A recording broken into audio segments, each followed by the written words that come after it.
Hi everyone, welcome to a guide for TGPSC exams. Previous వీడియోలో మనం Telangana moment phase 1లో భాగంగా sixth chapter అయినటువంటి 1956 to 1969 మధ్య తెలంగాణ పరిరక్షణ ఉల్లంఘన అంటే తెలంగాణకు సంబంధించిన పరిరక్షణ ఉల్లంఘన ఏ విధంగా జరిగింది, ఎన్ని రకాలుగా జరిగింది అనేది మనం 40 బిట్స్ దాకా కవర్ చేసుకున్నామండి.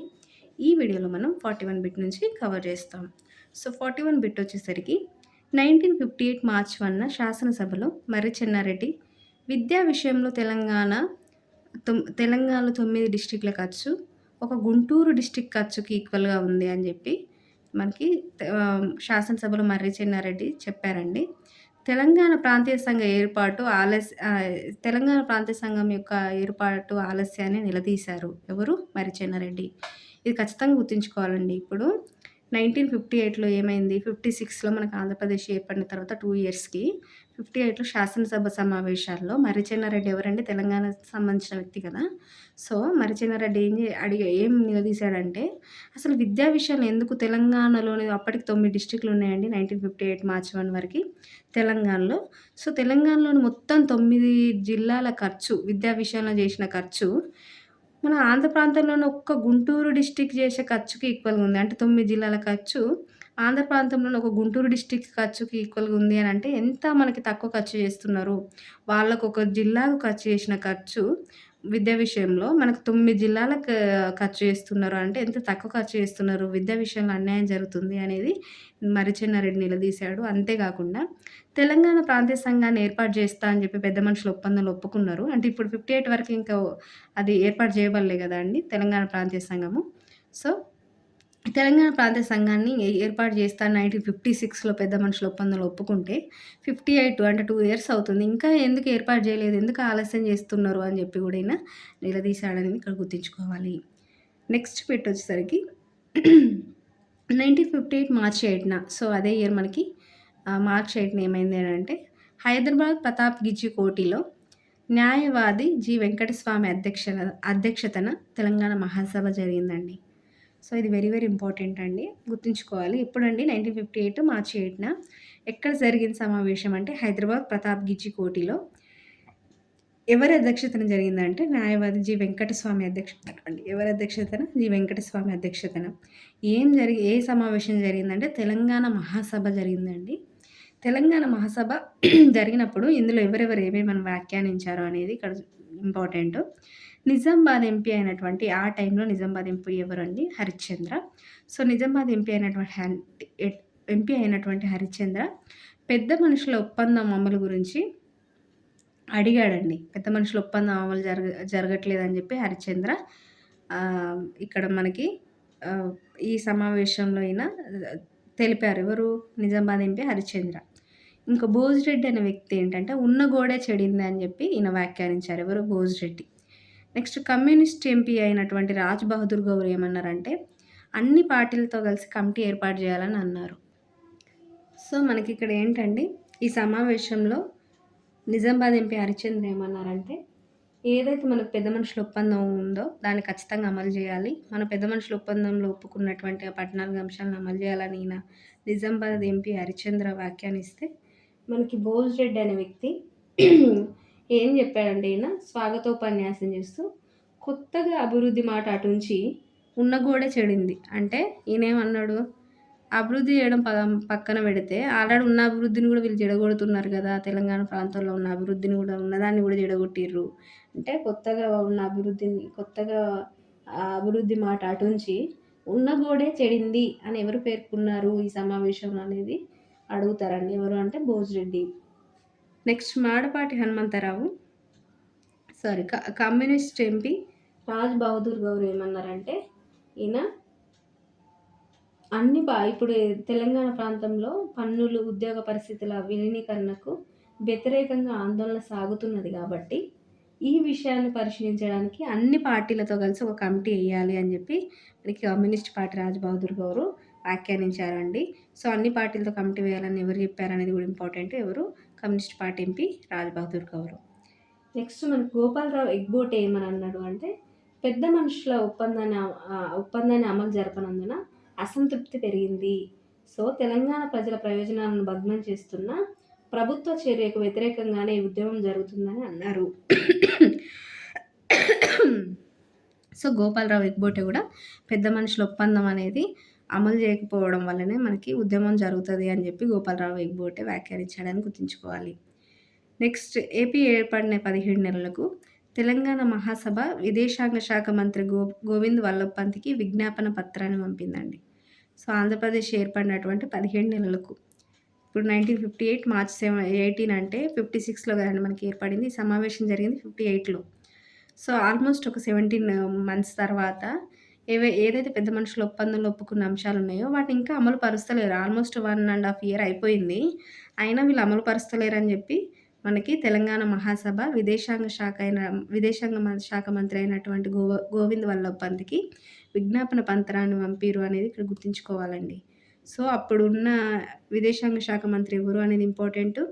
సో ఎవరు ఆయనకు ఈ విజ్ఞాపన పత్రాన్ని పంపారంటే ఈ తెలంగాణ మహాసభ అండి. తెలంగాణ మహాసభలో ఏ వ్యక్తులు ఏమేమి వ్యాఖ్యానించారనేది వెరీ వెరీ ఇంపార్టెంటు గుర్తుంచుకోవాలి. నెక్స్ట్ వచ్చేసరికి 1960లో నెహ్రూకి కూడా ఒక విజ్ఞాపన పత్రం పంపిర్రు. సో విదేశాంగ శాఖ మంత్రి అయినటువంటి గోవింద్ వల్లభ్ పంత్‌కి పంపారు విజ్ఞాపన పత్రాన్ని.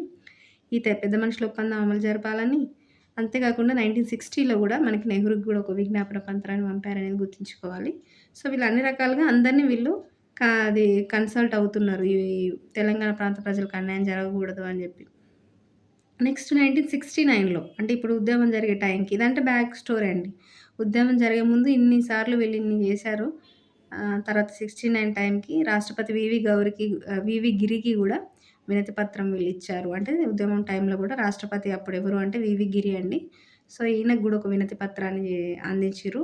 ఎవరు అందించిన వాళ్ళలో ముఖ్యమైన నాయకులు ఎవరు అంటే గోపాల్ రెడ్డి, బొజ్జం నరసింహులు అనే వ్యక్తులు ఇంపార్టెంట్ వ్యక్తులు అనేది గుర్తుంచుకోవాలి. నెక్స్ట్ బిట్ వచ్చేసరికి గులాం పతాంజన్ ఒక తెలంగాణ న్యాయవాది.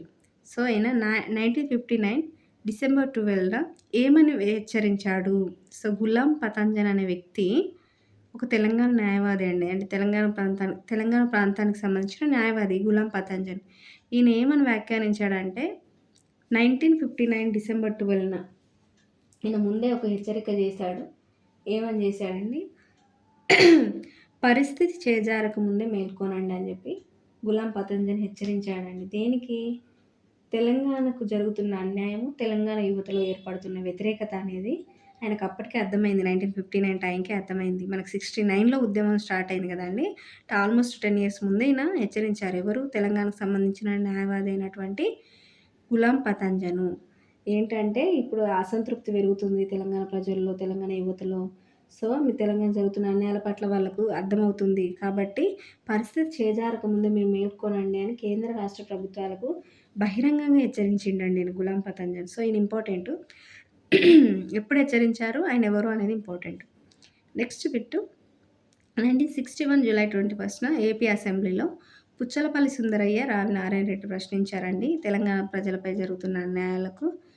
తెలంగాణ ప్రాంత ప్రజలకు జరుగుతున్న అన్యాయాలపైన ఎవరెవరు ప్రశ్నించారు అంటే 1961 జూలై 21న మనకి ఆంధ్రప్రదేశ్ అసెంబ్లీలో కూడా ప్రశ్నించారు. ఎవరు అంటే పుచ్చలపల్లి సుందరయ్య, రావి నారాయణ రెడ్డి. ఈ రావి నారాయణ రెడ్డి ఏమన్నారంటే Telangana revenue plus securities surplus plus 4 crores Telangana ఇంకా అభివృద్ధి చెందేది అని చెప్పి ఈయన చెప్పారండి. అంటే ఇక్కడ ఏంటంటే రావినారాయణ రెడ్డి ఏమన్నాడంటే తెలంగాణకు ఉన్న సెక్యూరిటీస్ ఏవైతే ఉన్నాయో ఆ సెక్యూరిటీస్ని ప్లస్ తెలంగాణ యొక్క సర్ప్లస్ని, రెవెన్యూ సర్ప్లస్ని ప్లస్ తెలంగాణ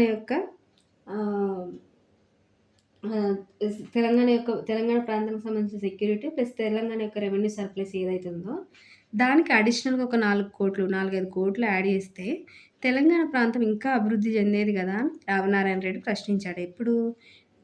ఆంధ్రప్రదేశ్ అసెంబ్లీలో 1961లో అడిగాడనమాట.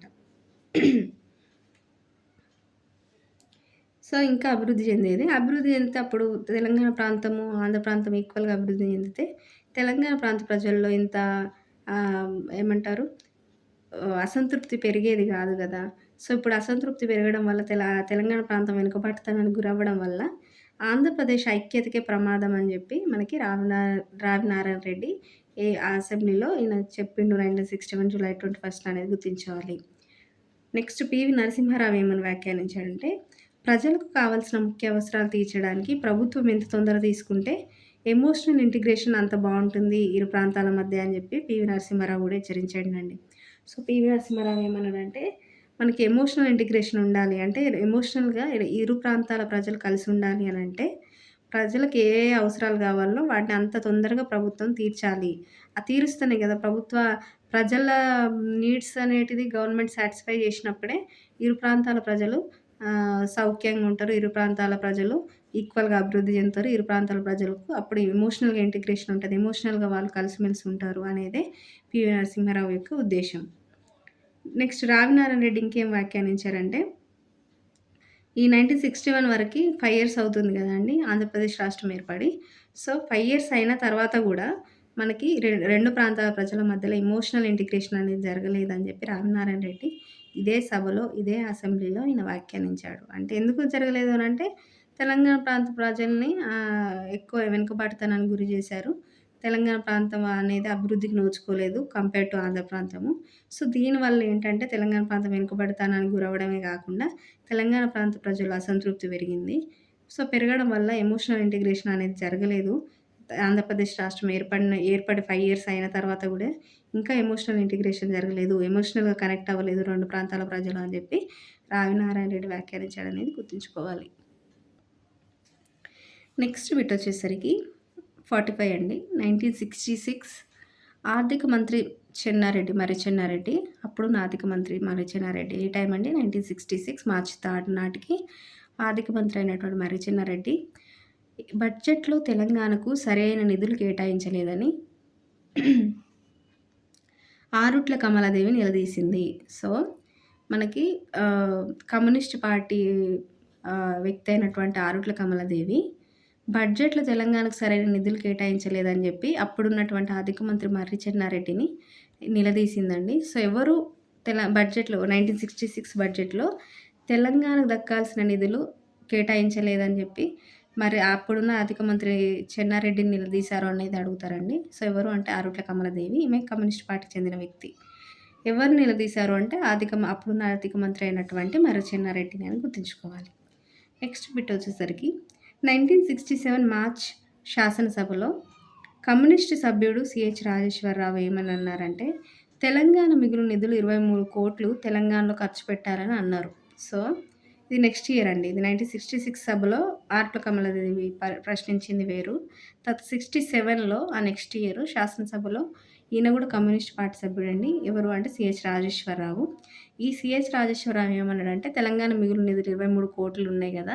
ఆ 23 కోట్లు తెలంగాణలోనే ఖర్చు పెట్టాలని చెప్పి సిహెచ్ రాజేశ్వరరావు వ్యాఖ్యానించాడు అనేది ఇక్కడ గుర్తుంచుకోవాలి. నెక్స్ట్ బిట్ వచ్చేసరికి 1960 వీకే దాగే రాజ్యసభలో ఏమని వ్యాఖ్యానించాడు అంటే, ఈయన వీకే దాగే రాజ్యసభలో తెలంగాణ అన్యాయాలపైన ప్రశ్నించాడండి. సో, వీకే దాగే ఏ సభలో ప్రశ్నించాడంటే రాజ్యసభలో అని గుర్తుంచుకోవాలి. దేనికి సంబంధించి అంటే తెలంగాణ అన్యాయాలపైన మాట్లాడు. అంటే తెలంగాణ ప్రాంత ప్రజలకు జరుగుతున్న అన్యాయాలపైన వాళ్ళ యొక్క హక్కుల గురించి ఎవరు మాట్లాడారంటే వీకే దాగే అండి. ఎప్పుడు అంటే 1960లో ఎక్కడ రాజ్యసభలో అని గుర్తుంచుకోవాలి. నెక్స్ట్ బిట్ 1960లో నిజామాబాద్ ఎంపీ హరిచంద్ర తెలంగాణ పెద్ద మనుషుల ఒప్పందం గురించి మాట్లాడిండండి. ఈయన కూడా తెలంగాణ పెద్ద మనుషుల ఒప్పందం జరగాలని చెప్పి నిజామాబాద్ ఎంపీ హరిచంద్ర కూడా మాట్లాడాడనేది గుర్తుంచుకోవాలి. సో, వీళ్ళందరూ ఇప్పటిదాకా మనం తెలంగాణ ప్రజలకు, తెలంగాణ ప్రాంతానికి జరిగిన అన్యాయాలు, అభివృద్ధి వెనుకబాటుతనానికి, అభివృద్ధి యొక్క వెనుకబాటుతనానికి కారణాలు, ఏ రంగాల్లో మనకి ఏమేమి అన్యాయాలు జరిగినాయి, ఎందుకు తెలంగాణ ప్రాంత ప్రజలు అసంతృప్తికి లోనయ్యారు అనేది మనం ఇప్పటిదాకా డిస్కస్ చేసాం కదండీ! సో, అవన్నింటిని మనకి ఓన్లీ ప్రజల్లో వ్యతిరేకతనే గాకుండా శాసనసభల్లో గానీ, పార్లమెంట్‌లో గానీ, రాజ్యసభ గానీ, లోక్‌సభలో గానీ వీటి గురించి చర్చ జరిగింది. సో, చర్చలో ఎవరెవరు ఏమేమి వ్యాఖ్యానించారనేది గూడా ఇంపార్టెంటు. కాబట్టి ఏమేమి చర్చలు జరిగినాయి, ఆ చర్చలో ఎవరెవరు ఏమేమి మాట్లాడారు, తెలంగాణ గొంతుగా, తెలంగాణ కోసం ఎవరు మాట్లాడారో, ఆంధ్ర ప్రాంతం కోసం ఎవరు మాట్లాడారో ఇవన్నీ ఇంపార్టెంట్ కదండి. అందుకే ఇవి కూడా మనం డిస్కస్ చేస్తున్నాం. నెక్స్ట్ బిట్ వచ్చేసరికి 1960లో ప్రాంతీయ సంఘం అధ్యక్షుడైనటువంటి అచ్యుత్ రెడ్డి, అప్పుడు 1960 టైంకి ప్రాంతీయ సంఘం అధ్యక్షుడు ఎవరంటే అచ్యుత్ రెడ్డి, ఒక ప్రెస్ మీట్ పెట్టాడండి 1960లో. ప్రెస్ మీట్ పెట్టి ఏం చేసిండంటే, తెలంగాణ ప్రాంతీయ సంఘం దేనికోసం ఏర్పడిందండి? తెలంగాణ ప్రాంత అభివృద్ధి కోసమే ఏర్పడింది. సో, ఇప్పుడు తెలంగాణ ప్రాంత అభివృద్ధి కోసం ఏర్పడినప్పుడు ఇది తెలంగాణ అన్యాయాలపైన మాట్లాడాలి గదా! సో, తెలంగాణ అన్యాయాలపైన అచ్యుత్ రెడ్డి ప్రాంతీయ సంఘం అధ్యక్షుడైనటువంటి అచ్యుత్ రెడ్డి 1960లో ఒక ప్రెస్ మీట్ పెట్టి తెలంగాణ అన్యాయాలపైన మాట్లాడిండండి. మాట్లాడితే అప్పుడున్నటువంటి 1960లో సీఎం ఎవరు మరి? ఆంధ్రప్రదేశ్ సీఎం అంటే దామోదరం సంజీవయ్య. ఈయన ఏం రిప్లై ఇచ్చాడు? ఆయన అడిగిన వాటికి, ఆయన క్వెషన్ చేసిన వాటికి అంటే ఇంపార్టెంట్ అండి. ఈయన కొంచెం దామోదరం సంజీవయ్య మంచి సీఎం అనమాట. కొద్దిగా తెలంగాణ అన్యాయాల పైన కొంచెం కన్సర్న్ చూపెట్టాడు. అంతేకాకుండా ఈయన ఒప్పుకున్నాడు, తెలంగాణకు అన్యాయం జరుగుతుందని ఒప్పుకున్నాడు. ఈయన ఆంధ్ర సీఎం అయినప్పటికీ, ఆంధ్ర ప్రాంతానికి చెందిన సీఎం అయినప్పటికీ కూడా ఈయన తెలంగాణ ప్రాంతానికి జరుగుతున్న అన్యాయాలని ఈయన ఒప్పుకున్నాడు. వాటి సరిదిద్దాలని కూడా ట్రై చేసిండు. బట్ ఈయన సరిదిద్దాలని ట్రై చేస్తున్నాడని చెప్పి కుట్రతోటి ఈయనను కావాలని సీఎం పదవి నుంచి తొలగించిర్రు తర్వాత. సో, అది వేరే విషయం అనుకోండి. బట్ ఈయన దామోదర సంజీవయ్య ఈ అచ్యుత్ రెడ్డి ప్రెస్ మీట్‌కి ఏమని రిప్లై ఇచ్చాడనేది ఇంపార్టెంట్. ఏమని రిప్లై ఇచ్చాడంటే, తెలంగాణ మిగులు నిధులతో పోచంపాడు ప్రాజెక్ట్‌ని నిర్మిస్తామని చెప్పిండండి. ఇప్పుడు అప్పటిదాకా తెలంగాణ మిగులు నిధులు తెలంగాణకు ఖర్చు చేయలే కాబట్టి, సో, తెలంగాణ మిగులు నిధులు ఏవైతే ఉన్నాయో ఆ మిగులు నిధుల్ని పోచంపాడు ప్రాజెక్టుకి ఉపయోగిస్తామని చెప్పాడు. సో, పోచంపాడు ప్రాజెక్ట్ అనేది ఏంటంటే తెలంగాణ ప్రాంతంలో గోదావరి నది పైన నిర్మించినటువంటి ప్రాజెక్టు. సో, తెలంగాణ మిగులు నిధులు తెలంగాణ ప్రాజెక్ట్ అయినటువంటి పోచంపాడు ప్రాజెక్టుకి వినియోగిస్తామని చెప్పిండు. అంతేకాకుండా కొత్తగూడెంలో ఎరువుల కర్మాగారం నిర్మిస్తామని చెప్పాడు. అంతేకాకుండా ఏపీకి ఖర్చు చేసిన తెలంగాణ మిగులు నిధులు ఏవైతే ఉన్నాయో తర్వాతి కాలంలో తెలంగాణకు సర్దుబాటు చేస్తామని కూడా ఈయన దామోదరం సంజీవయ్య రిప్లై ఇచ్చాడండి. ఎప్పుడు? 1960లో. నెక్స్ట్ బిట్ వచ్చేసి, పైన పేర్కొన్న విధంగా 1961లో శ్వేతపత్రం రిలీజ్ చేశారు. ఎవరు రిలీజ్ చేశారు? సీఎం దామోదరం సంజీవయ్య. సో, పైన మనకి ఆయన చెప్పిండు కదండీ! ఆ చెప్పిన దాన్ని అది నిర్వర్తించడం కోసం ఆయన ఏదైతే సీఎం దామోదరం సంజీవయ్య ఏవైతే హామీలు ఇచ్చాడో వాటిని నిర్వర్తించడం కోసమే 1961లో శ్వేతపత్రాన్ని రిలీజ్ చేశాడండి. ఆ శ్వేతపత్రంలో ఏముంది అనంటే, నిజాం సెక్యూరిటీలకు సంబంధించిన 13 కోట్లతో సహా తెలంగాణ మిగులు నిధులను థర్డ్ ప్రణాళికలో ఖర్చు చేస్తాం. అంటే థర్డ్ పంచవర్ష ప్రణాళికలో ఖర్చు చేస్తామని చెప్పిండండి. సో, నిజాం సెక్యూరిటీలు ఉండేటియండి. నిజాం సెక్యూరిటీ అనేటివి తెలంగాణ ప్రాంతానికి సంబంధించినవి కాబట్టి, నిజాం సెక్యూరిటీలతో పాటు 13 నిజాం సెక్యూరిటీలు ఎంతున్నాయంటే అప్పుడు 13 కోట్లు ఉండేనండి. సో, 1961 టైంకి నిజాం సెక్యూరిటీల విలువ. సో, నిజాం సెక్యూరిటీలకు సంబంధించిన 13 కోట్లు ప్లస్సు తెలంగాణ మిగులు నిధులు ఏవైతే ఉన్నాయో వాటిని రెండింటిని కలిపి మూడవ పంచవర్ష ప్రణాళికలో ఖర్చు చేస్తామని చెప్పి ఈ 1961లో రిలీజ్ చేసిన శ్వేతపత్రంలో దామోదరం సంజీవయ్య పేర్కొన్నాడు. అంతేకాకుండా అదనంగా తెలంగాణ అభివృద్ధి కార్యక్రమాలకు 12 కోట్లు ఖర్చు చేస్తామని కూడా వాగ్దానం చేశాడండి ఈ శ్వేతపత్రంలో. సో, తెలంగాణ ఇంకా వెనుకబడితనానికి ఎక్కువ గురైంది కాబట్టి తెలంగాణ ప్రాంత అభివృద్ధి కోసం ఇంకా అదనంగా కూడా ఇంకా 12 కోట్లు మేము ఖర్చు చేస్తామని వాగ్దానం చేశాడు. సో, వెరీ వెరీ ఇంపార్టెంట్ అండి. సీఎం దామోదరం సంజీవయ్య ఏ ఇయర్‌లో శ్వేతపత్రం రిలీజ్ చేశాడు? ఆ శ్వేతపత్రంలో ఏమేమి హామీలు ఇచ్చాడనేది ఇంపార్టెంట్. సో, ఇవన్నీ మంచి చేస్తా అంటే ఎవరు ఆయనని సీఎంగా ఉండనిస్తారండి? ఆంధ్ర ప్రాంతానికి చెందిన వ్యక్తి అయినప్పటికి కూడా ఆయన లిబరల్‌గా ఆలోచించి అన్ని ప్రాంతాలు కరెక్ట్‌గా డెవలప్ అవ్వాలి, అన్ని ప్రాంతాలు ఈక్వల్‌గా వాటి హక్కులను అవి పొందాలని ఆయన ఆలోచించిండు గానీ, దాన్ని వాళ్ళు సమ్మతించరు గదండీ మిగతా ఆంధ్ర ప్రాంత నాయకులు. సో, నెక్స్ట్ బిట్ వచ్చేసరికి ఏం చేశారంటే 1961లో ఈయన శ్వేతపత్రం రిలీజ్ చేశాక 62లో ఆయనను సీఎం నుంచి తొలగించి నీలం సంజీవారెడ్డిని సీఎంగా చేశారండి. అంటే 1962 ఎన్నికల్లో ఏం చేశారు? మళ్ళీ నీలం సంజీవారెడ్డి సీఎం అయ్యిండండి. అంటే ఆయన తొలగించడం కాదు. 1962లో ఎన్నికలు జరిగినాయి. ఎన్నికలు జరిగే ముందే ఈయన ఈ శ్వేతపత్రం రిలీజ్ చేశాడు సీఎం దామోదరం సంజీవయ్య. తొలగించడానికి కూడా ప్రయత్నాలు జరిగినాయి. బట్ అంతలోనే 1962 ఎన్నికలొచ్చినాయి. ఆ 1962 ఎన్నికల్లో మళ్ళీ ఎవరు సీఎం అయ్యారు అంటే నీలం సంజీవరెడ్డి అయ్యారండి. సో, నీలం సంజీవరెడ్డి మళ్ళీ సీఎం అవ్వడంతోటి మనకు సీఎం దామోదరం సంజీవయ్య ఇచ్చిన వాగ్దానాన్ని ఒక్కదాన్ని కూడా నెరవేర్చలేదు, అమలు చేయలేదనేది ఇక్కడ గుర్తుంచుకోవాలి. నెక్స్ట్ బిట్ వచ్చేసరికి లాస్ట్ బిట్ అండి. 1966లో ఉర్దూ స్థానంలో తెలుగును అధికార భాషగా ఎవరు ప్రకటించారంటే కాసు బ్రహ్మానందరెడ్డి అండి. సో, ఇట్లా ఆ తెలుగు అధికార భాషను గూడా వీళ్ళు మార్చారనేది ఇంపార్టెంట్ ఇక్కడ. ఏ ఇయర్‌లో అండి? 1966లో ఉర్దూ స్థానంలో తెలుగును అధికార భాషగా ఎవరు ప్రకటించారంటే కాసు బ్రహ్మానందరెడ్డి. ఈయన ఎప్పుడు సీఎంగా నియమించబడ్డాడు కాసు బ్రహ్మానందరెడ్డి అంటే 1964లో అండి. సో, ఇక్కడికి మనకి ఈ చాప్టర్ క్లోజ్ అయింది. మనకి ఈ చాప్టర్ మీకు ఈజీగా అర్థమైందని నేను ఆశిస్తున్నా అండి. ఎందుకంటే మనకి పర్టిక్యులర్‌గా ఒక టైమ్ పీరియడ్‌కి సంబంధించిందే ఈ చాప్టర్. ఏంటండి అది? 1956 అంటే ఎప్పుడైతే మనకి ఆంధ్రప్రదేశ్ రాష్ట్రం ఏర్పడిందో, ఏర్పడిన సంవత్సరం నుంచి అంటే 1956 నుంచి ఏదైతే మనకు తెలంగాణ ఉద్యమం స్టార్ట్ అయిందో, తొలి దశ ఉద్యమం ఎప్పుడండి? 1969 దాకా. అంటే 56 నుంచి 69 దాకా ఎన్ని ఇయర్స్ అండి? ఒక 13 ఇయర్స్ పీరియడు. సో, ఈ 13 ఇయర్స్ స్పాన్‌లో, ఈ 13 ఇయర్స్ పీరియడ్‌లో ఆంధ్రప్రదేశ్ రాష్ట్రం ఏర్పడినప్పటి నుంచి తెలంగాణ తొలి దశ ఉద్యమం స్టార్ట్ అయ్యే వరకు ఎన్ని రకాలుగా తెలంగాణ ప్రాంత ప్రజలు అన్యాయాలకు గురయ్యారు. ఎన్ని రకాలుగా, ఎన్ని రంగాల్లో తెలంగాణ ప్రాంతం అభివృద్ధికి నోచుకోలేదు. సో, దానికి సంబంధించిన ఏ సభల్లో ఏ వ్యక్తులు తెలంగాణ అభివృద్ధి కోసం మాట్లాడారు, కొట్లాడారు, నిలదీశారు.